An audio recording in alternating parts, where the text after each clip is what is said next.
Philip Rivers was closer to becoming the next head coach of the Buffalo Bills than almost anyone realizes, and the reason it didn't happen had nothing to do with football knowledge, play design, or leadership ability. It came down to one question that forced Rivers to pause, take a breath, and rethink what the rest of his life was supposed to look like. Today, we're breaking down how Buffalo moved on from Sean McDermott, why Philip Rivers shocked the league by withdrawing his name, and how one quiet moment changed the direction of a franchise that still believes its Super Bowl window is wide open. The firing of Sean McDermott sent shockwaves through the NFL because on paper, he was one of the most successful coaches the Buffalo Bills had ever employed. 8 playoff appearances in 9 seasons is not a resume that usually ends in dismissal. But in Buffalo, expectations had evolved. This was no longer a franchise celebrating relevance. This was a team chasing championships, and after years of coming up short on the biggest stage, ownership decided that consistent contention was no longer enough. They wanted a Super Bowl, not almost. That decision instantly made the Bills the most fascinating coaching vacancy in the league. With a loaded roster, a franchise quarterback, and a fan base starving for a title, this job wasn't just attractive. It was dangerous. Whoever took it would be stepping into a pressure cooker where success was mandatory and patience was gone. That's why the list of candidates was carefully curated, and that's how Philip Rivers' name quietly rose to the top. Rivers wasn't the obvious choice. He had never been a head coach at the NFL level. He wasn't coming off a coordinator stint. He wasn't part of the trendy coaching pipeline. But what he did have was something few candidates could offer. Instant credibility in the locker room, decades of quarterback experience, and a reputation as one of the fiercest competitors of his generation. To Brandon Beane, that mattered. When Rivers interviewed with the Bills, it wasn't treated like a courtesy meeting. It was serious.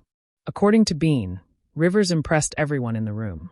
His command of offensive concepts was sharp. His understanding of player psychology stood out.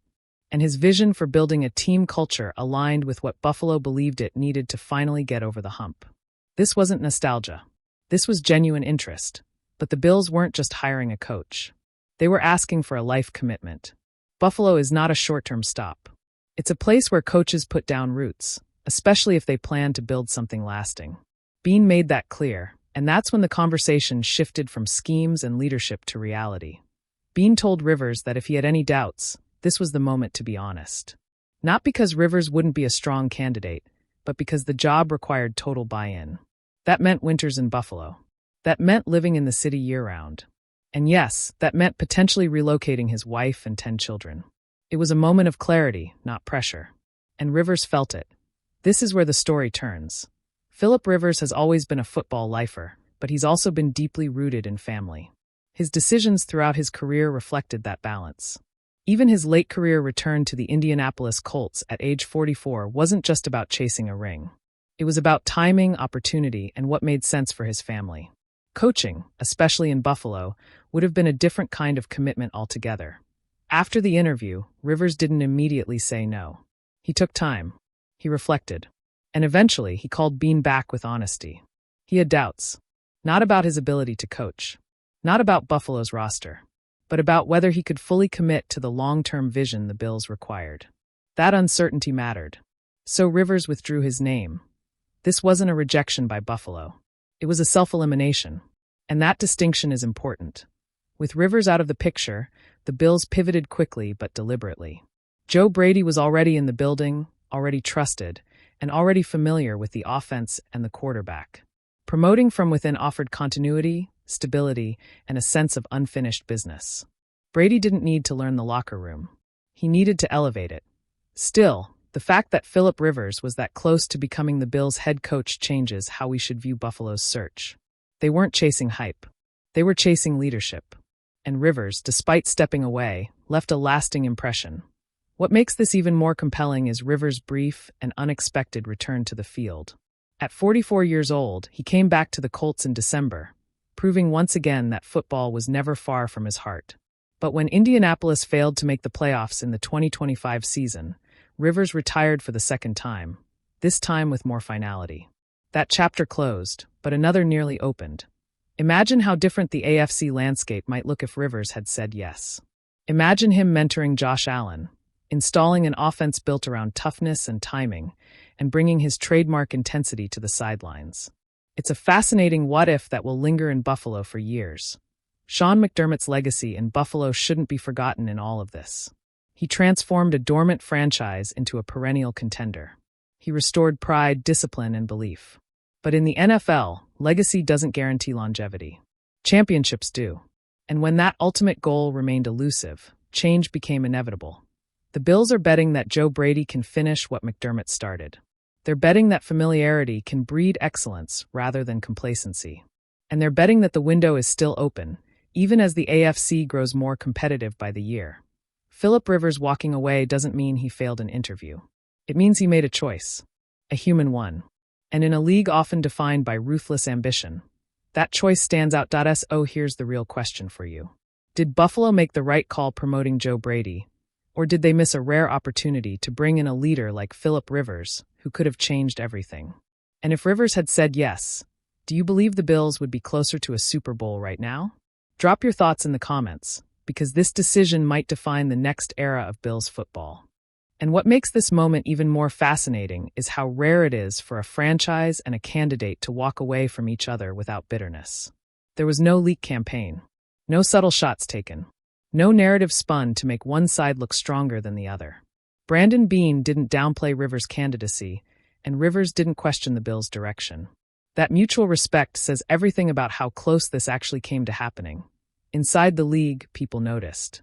Coaches noticed. Executives noticed. When a franchise like Buffalo seriously considers a former quarterback with no NFL head coaching experience, it signals a philosophical shift. The Bills weren't looking for another process-driven rebuilder. They were looking for a tone-setter. Someone who could command a room the moment he walked in. Someone whose voice would carry weight the first time things went wrong. Philip Rivers had that presence without ever needing a whistle. But presence alone doesn't win in January. And Buffalo knows that better than anyone. The margin between being a respected contender and a champion is razor thin. It's not about talent anymore. It's about moments. About decisions under pressure. About whether the message still lands when adversity hits. That's the burden Joe Brady now carries, fairly or not. Brady isn't inheriting a broken locker room. He's inheriting expectation. Every game will be measured against what Sean McDermott couldn't finish. Every playoff snap will be compared to what almost happened. And somewhere in the background of all of this is the knowledge that Buffalo seriously considered handing the keys to someone who has lived those moments from the field, not the headset. For Philip Rivers, the door isn't necessarily closed forever. Coaching remains a possibility, just not on terms that would compromise everything else he values. And that honesty may end up being his strongest trait. Football will always pull at him, but so will the life he's built away from it. That balance is something few figures in the NFL ever achieved. As for the Bills, this decision will age in one of two ways. If Joe Brady takes the next step and Buffalo finally breaks through, this moment will be remembered as a smart, disciplined choice. If they fall short again, the what-ifs will get louder. Fans will replay this offseason in their minds. Analysts will revisit the Rivers interview. And the question will linger. Was stability the safer move, or was boldness the missing ingredient all along? That's what makes this story more than just coaching news.